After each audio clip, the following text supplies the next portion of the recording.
Coach, can you talk a little bit about the offensive line and the D line, the line of scrimmage as you go into Orangeburg, and how important that is as you move forward? Yeah, that's where the football game starts, right? Starts up front on both sides. So, in any game that you go into, we've been kind of having to shake our lineup up a little bit here and there with some injuries, and we lost two of our starting offensive linemen in the Richmond game early in the year to season-ending injuries, and so been having to plug and go and move some guys around and have a next man up mentality, and those type of things. So we kind of been trying to still find the right formula of guys up front for us in our starting five.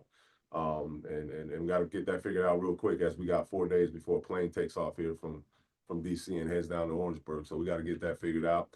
And then obviously we're going to be facing a really good front, and I think Coach Barry prides himself and builds their identity around his front, just like myself. He's a former O-line guy, and that's where we start, up front with those deals. And they got a really good offensive front that moves people and plays cohesively together and play on the string and kind of know what they're doing.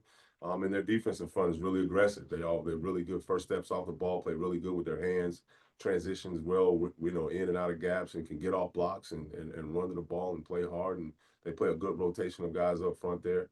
Zero being, the main guy that you better know where he is and what he's doing. He's, low to the ground, compact, twitchy, physical, plays with a high motor.